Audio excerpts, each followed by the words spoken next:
Hey, what's up, guys? So, coming to you this morning with another, this is the weekly preview. It covers the week of, what was Monday's date? It runs through August 30th, pretty much, which is Sunday, but we pretty much started on the 24th on Monday. It's the 26th today.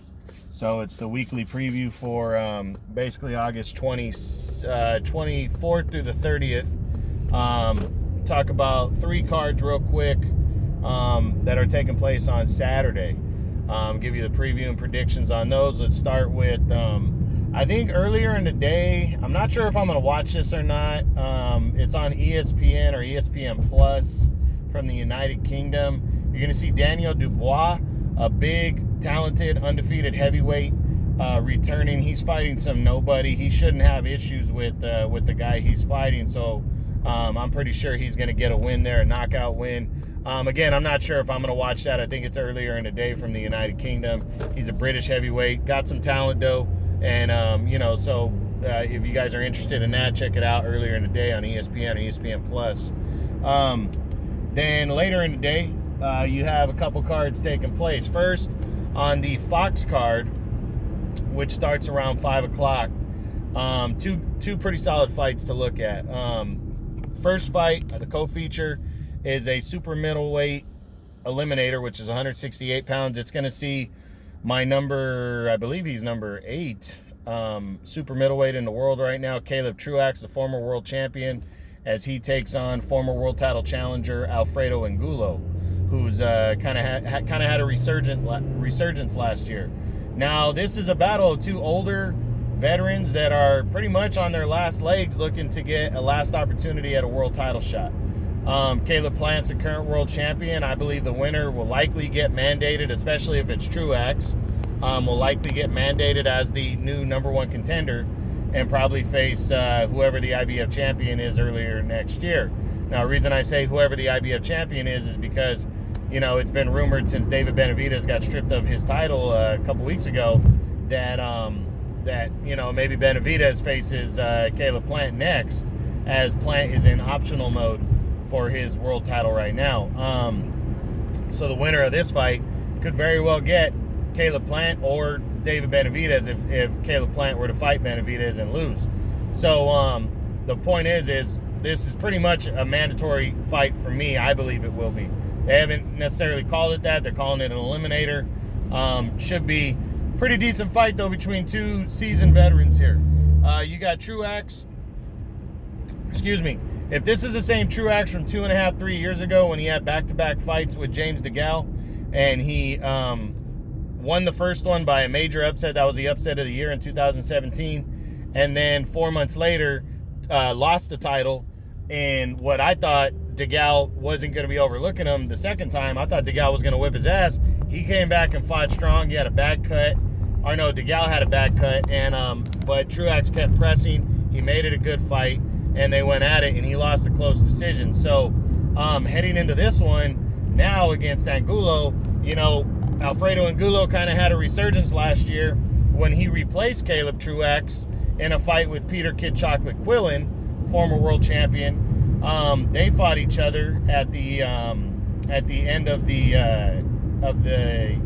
at the end of August, and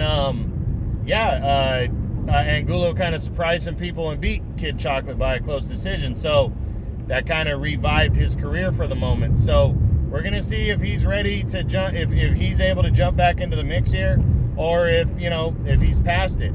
We're going to see if Caleb Truax is past it. He's 36, 37 years old now, former world champion, and he's a guy that pretty much was a stepping stone fighter until he beat James DeGale and then fought pretty solid in the rematch. So we're going to see what these 2 guys can do against each other. I'm really looking forward to it. I'm predicting Caleb Truax to get the win here. I think he's going to outwork Angulo. I got him winning by a decision. I wouldn't be surprised if he stopped Angulo, but at the end of the day, I wouldn't be surprised if Angulo got the win either. He's a brawler. He comes forward. Truax likes to fight too. I just think Truax is a little bit more complete and has been recently in the hunt, the last couple of years where Angulo really hasn't. I'm not holding too much stock in his win over Kid Chocolate Quillin, because I always thought Kid Chocolate was overrated anyways, and he never really got back into the mix. He was an older fighter, so I wasn't really surprised that he got upset. So we'll see. Then in the main event on Fox, you're going to see Erislandy Lara return to action to make an optional defense of his WBA regular 154-pound title against unknown Greg Vendetti. This one, Lara is just staying busy in this one. Pretty much. He hasn't fought in a year since he won the title in 2 rounds, stopping Canelo's older brother, Ramon. It was pretty much a setup fight to capture the vacant title that he didn't even deserve to be fighting for, but, the WBA, with how corrupt they are, they allowed him to compete for the belt. He went in, got the second round knockout win, and became the champ. So now, a year later, almost to the day, he's going to be making his first defense against Greg Vendetti. Vendetti hasn't really done anything. He's fought Michel Soro and lost to a couple guys. He's like 22-3 or something like that. I think Lara's going to whip his ass, to be honest. I got him winning by knockout in the middle to later rounds and retaining his world title. It could even end earlier than that.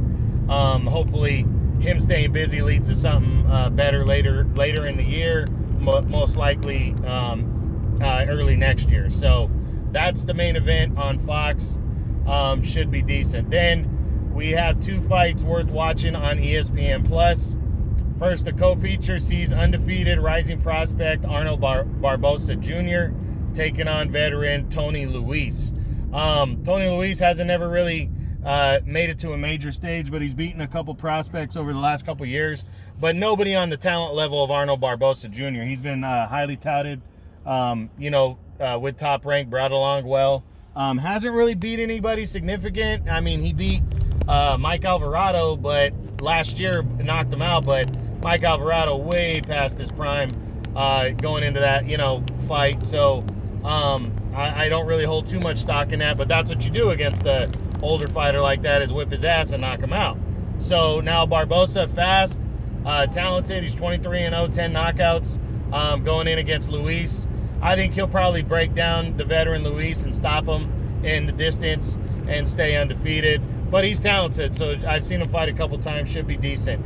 But the biggest fight of the day is the main event on ESPN Plus this week. And again, guys, if you don't have ESPN Plus, you need to get it. It's only $4.99 a month, and you get so much content on there.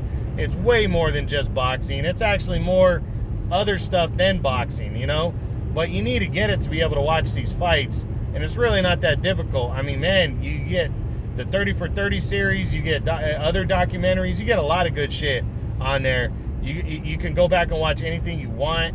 It's just really good, and you really should get it. $5 a month. Who can't afford that? You should be able to. So, anyways, the main event, Jose Ramirez, the undefeated and unified junior welterweight champion at 140. He is making a mandatory defense of his 2 titles against former world champion and WBC mandatory #1 contender Viktor Postol, the Ukraine. Now, this is 2 top 5 junior welterweights going at it at 140. And also, this is a local guy. Jose Ramirez is from Avenal, right next to Fresno. He's fought at the Save Mart Center multiple times, and in Fresno. And he's a good-ass fighter. He is. He's number 2 at 140 for me right now, right behind Josh Taylor, the other unified champ, but barely behind. Put it this way, they're so close that a strong win over Postol, I could put him up to number 1 ahead of, Taylor. But we'll see. But he's taking on Postol, who's my number 5 junior welterweight right now. Postol hasn't really he's been in there with Josh Taylor back in, I believe it was 2018. He fought Taylor early in the year, and it was a lot closer than they scored it. He should have walked out with, a very close fight, and instead the judges scored it as a blowout for Taylor. But even Taylor knew the fight was closer than that, a lot closer than that. And Postol throws a lot of punches. He's tall. He's a veteran.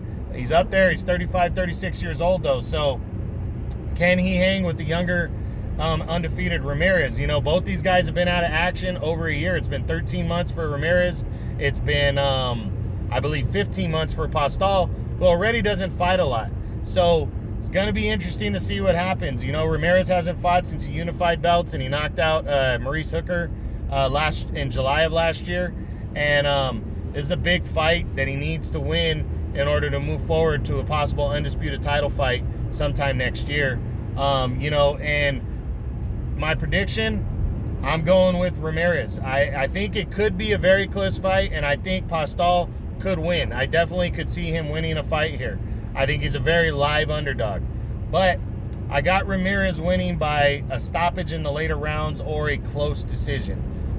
Could be a one-sided decision. You know, Ramirez is kind of a bigger junior welterweight, but Postol can take punches. He's tall. It's going to be a good fight. Again, I think, though, that Postol going into the late rounds, Ramirez is young. He's hungry.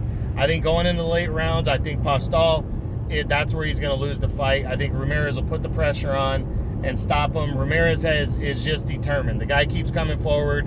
He's not just a pure brawler either, though. He can box a little bit and set up his punches well, and I think he's going to do that. I think he's going to get in there, bust up Postol, and what is going to be a fight where both guys are getting hit a lot, though.